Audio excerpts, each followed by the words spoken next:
Alors, l'idée maintenant de cette vidéo, donc, suivante, c'est d'arriver à avoir facilement un outil de modélisation sur son ordinateur à la maison. Alors, il y a une façon très simple d'avoir accès à une SketchUp version en ligne. C'est d'aller, donc toujours pareil, sur votre compte Google, encore une fois, dans ces outils-là,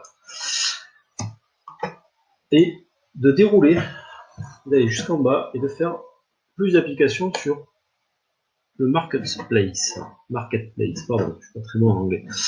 Là-dedans, vous tapez SketchUp dans la fenêtre, et il y a marqué SketchUp for Schools. Et là, tout simplement, cliquez dessus, et il va vous installer. Vous suivez la manip, et moi, il va le désinstaller parce que c'est déjà installé. Vous lui remarquez installé.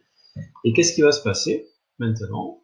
Quand vous serez sur votre environnement Google, tout en bas, là, vous aurez SketchUp for Schools. Alors, je vous laisserai le découvrir, c'est pas très compliqué. On retrouve les mêmes fonctionnalités que le SketchUp que l'on a, le vieux SketchUp que l'on a à l'établissement. On est en ligne, donc c'est toujours un petit peu long, ça peut être un peu longuette pour s'ouvrir, on va patienter. Donc là, on dit qu'on est d'accord, et on commence créer nouveau en maître. Voilà. Donc je suis allé là pour l'instant, je suis allé ici et j'ai demandé une création en maître. Voilà, tac. Ce monsieur pas très joli, hop, je supprime de suite. Et là, je peux commencer à dessiner. À gauche, j'ai mes outils, les outils que je connais.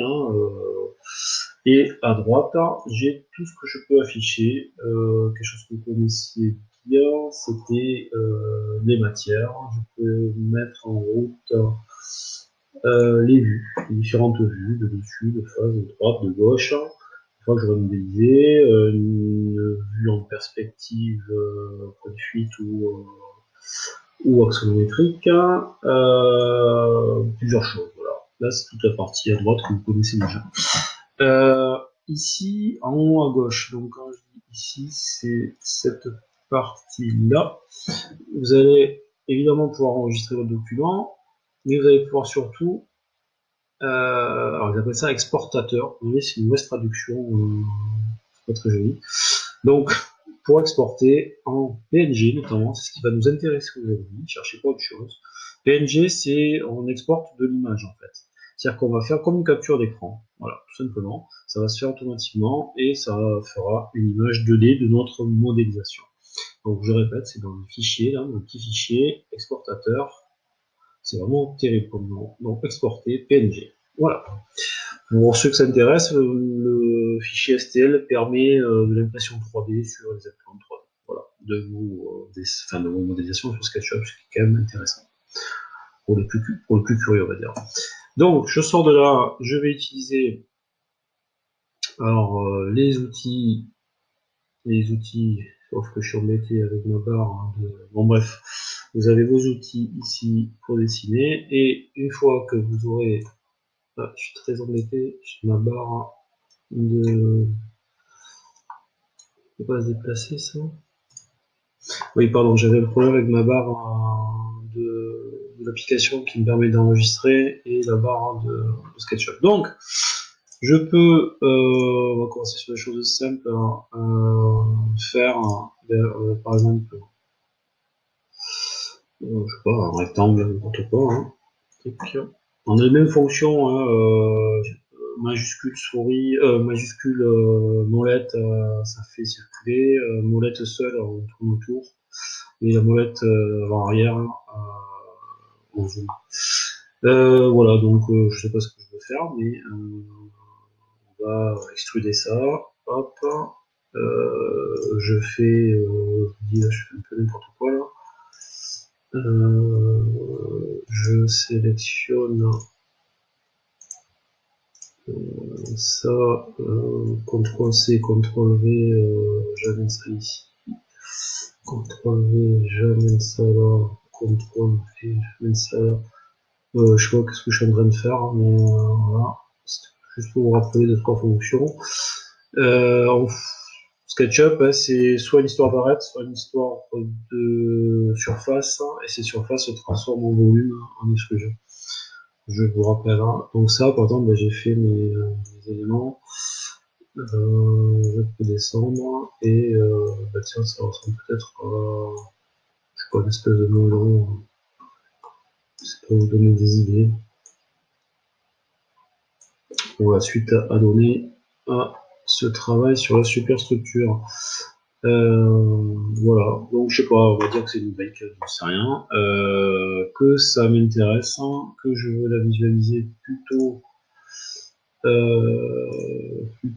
en perspective, que ce soit plus joli, que je vais avoir les axes, je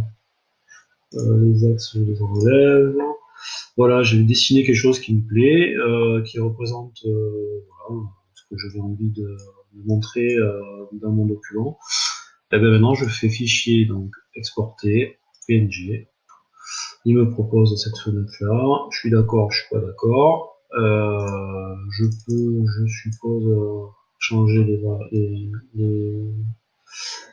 valeurs.